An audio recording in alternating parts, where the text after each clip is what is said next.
and lab 3 part 2 degrees of freedom, I'm going to put the same mass which I have. So each plate is 0.5 kg. So now 0.5, 0.5, 1 kg, and the mass of this carriage is 0.59 kg. So 0.59 plus 0.5 becomes 1. How much? 1.59. So it's 1.59 in this mass. This is mass M1. This is mass M2.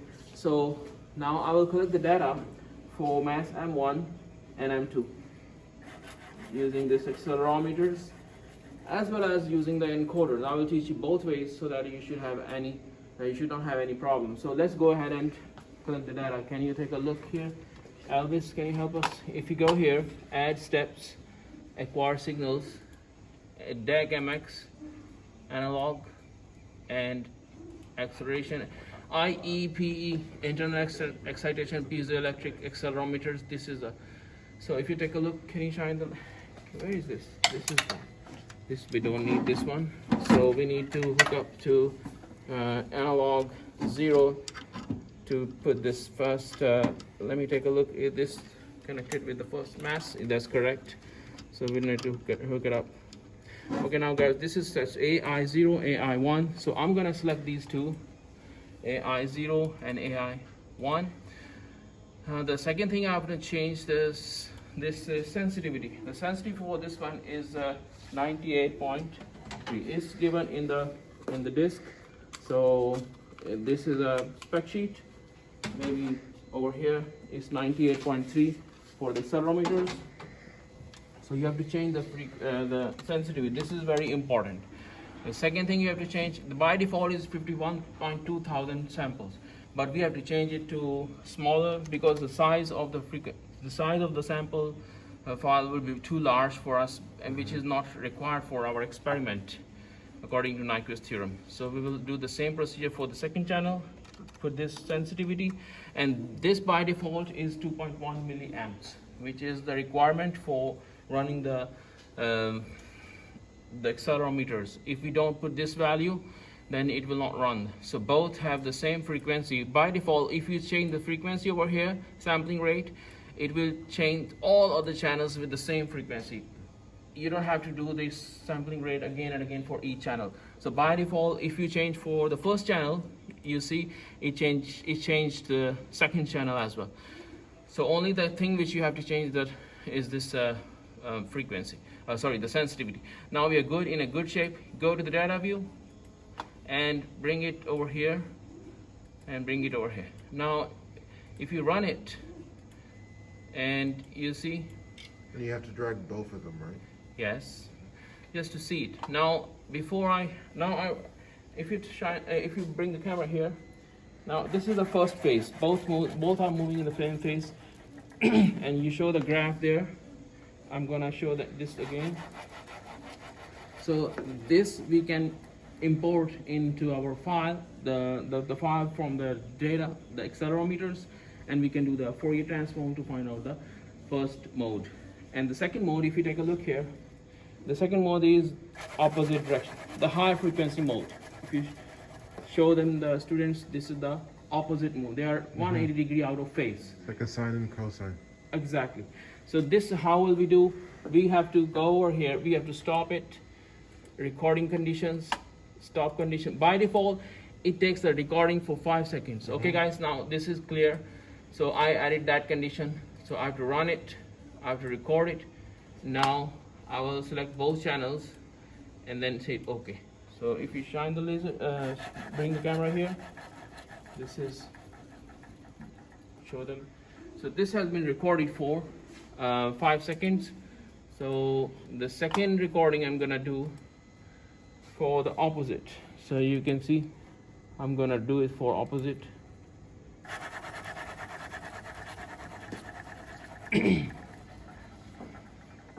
The recording has been saved here. So this is how you will, and the way you will do one more thing. You have to understand that if you go over here, ECP. So we have collected the data for both masses separately, and now I will show you how to collect the data using the encoders. Can you show them where are the encoders? This is encoder 1, guys. This is encoder 2. If you read this closely, this encoder. So what happens when we zoom out a little bit, when we move this mass, the encoders, they have some etches. So these two discs, they have etches and infrared laser. So when the etches pass, so 227 counts means 1 millimeter movement. So if you see about 3000 counts, 3000 divided by 227. So let me show you over here. So encoder 1, I'm moving it back and forth. So you see the counts, they are moving positive and negative. Positive above the to the right, and negative to the left. Positive and negative. So I'm going to record the data for the encoders. And remember, accelerometer data gives us the acceleration. Encoder gives me the position. So you have to match up both. If you want to overlay both plots, you have to match up how to go from acceleration to position. I taught you in the lab 1, you should be able to know, but I may be able to teach you again how to do this. But let's collect the data over here, set up. So trajectory, right now we don't need to give any value here. I want to give repetition 2, just for the sake of recording. Dwell time for maybe 5000. Okay, let me show you what I've done here. So 5000 means 5000 millisecond means 5 seconds recording. Recording will take place for 5 seconds. And let me change this to 2500 because repetition 2. So okay, now we are in a good shape. Okay, so now if you go here, execute, and one thing I have to do, set up encoder position 1. Are you recording, Elvis? Position 2, you have to bring it to the add item. So now this encoder 1, can you put the camera here? Encoder 1 will be recorded according to this software. Encoder 2 position will be recorded. And say okay. Over here we have done the encoder 1 and 2 position inside the data logging. So command execute. If you click on this normal data sampling and extended data sampling, it will record the position of each mass, and then run it. And now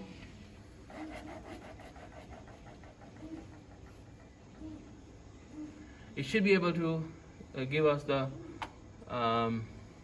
display in a bit. So you see it has taken about 1695 samples. Now you want to see how the graph looks like. So you have to go over here, encoder position 1 to the left axis, and encoder position 2 to the right axis, and plot the data.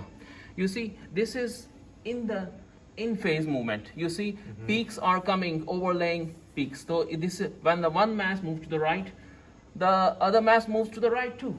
So this is very important. This is a mode 1, and you see close up to this axis. This is counts. So 3000 counts, 4000 counts, divide by 227, converts into millimeters. So have you understood this graph? Now the second phase which I'm gonna do is out of phase. Command trajectory, and sorry, we already set it up. Command execute. This, when you run it, you have to be able to bring the condition. So I'm gonna do this run and leave it like this. So it's recording this mode, which is the second mode. Guys, you guys are learning how to collect the data from an encoder. You will be able to do this by yourself looking at this YouTube video later on, but I want you to practice. So right now 1695 samples have been recorded. Go over to the setup plot, and we have everything's already there. Now you take a look. This has some wiggly shapes, but if I zoom in, maybe I might not be able to zoom in this position, but you can always export the data. So how do you export the data? So I was not able to export the data for the first one, but let's do this one. Mode 2. Now I have to re-record it for the first mode. So execute, Khalil, can you help us? Or you just bring it here. This is it. You just wanted to do it. Let me know when you're ready. Okay, let me do this. Khalil is going to help us. Oh, So, yeah, don't compress. okay. Hmm? Okay, Khalil, Don't go compress ahead. that magnet. Okay, go ahead now, both. Yeah. So what is happening here, it is not completely first phase, it is a combination of first and second mode. Sometimes they move opposite, sometimes, so it's, but in the Fourier transform, you will see two peaks in this case. One peak is mode 1, second peak is mode 2. You guys are understanding what's happening here? So let's see the plot, setup plot. So it's not purely first phase, it's the combination of Like first in and between. second mode, because we have some human error involved. We cannot precisely make 2 centimeter for mass M1, 2 centimeter mass M2 to the right direction. We have little bit, if we even make 2 centimeter over here and 1.5 over here, it still has a combination of two modes Out of phase. out of phase. So you will see it, but in the Fourier transform, it will clearly show you two peaks. So now we have to record it, export the data, mode 1. Now we have done this, and the forcing frequency, I already have done this, so let me do this one, forcing. Command trajectory. For now you will see the sinusoidal setup. I'm going to give you a sine sweep for open loop about 0.2 volts. 0.2 volts, don't go above 0.2 volts for our system, otherwise we'll hit the limit switches. Can you show them the limit switches? They sometimes, if they hit so closely, it will break the limit switch, and so in the past they have some students, they have broken the limit switches. So it's better to give 0.2 volts when you are doing this open loop. So starting frequency, maybe you can give about 0.5, and ending frequency is 10 hertz. So means 10 hertz, and maybe we can give a recording for 30 seconds. So linear sweep. So can you close up to see this? This is the reading, and now we have to go OK, and then hit OK. Now you will be able to execute and run it. If you take a look here, it should start moving it. Or can you zoom out a little bit to show the students how it looks like? So you see the second mode. This is the second mode. It is now combination, but now it is slowing down. Slowing down means the position is very, very small. At high frequency, this is not any mode. This is not a mode.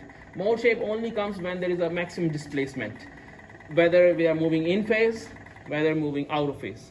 So you see, it has recorded about 3,574 samples, which is good. So if you want to take a look, plotting, set a plot, you see how beautiful that. This is the maximum displacement of each mass, and this is the first mode, this is the second mode. You understand that? And these are not the modes, okay? When the displacement is small, these are just movement. Just the peak. Isn't that Okay. the same data plot that we had already had in there? It's now, Back sample one? it's the same, you should get the same frequency plot, but I'm doing it again for the sake of learning purpose for the students. So I'm going to, can you zoom in how to export the data? Go to export the data, combination of two modes. Or I should say forcing frequency, mode 1 and 2. So now this is a complete experiment. I have collected the data from the accelerometers as well as from the encoders. And the other thing I should mention, that use the studs. This has a place to mount the studs over here. Maybe On yes, the other over side? here. You can use this. Okay, thank you, Elvis.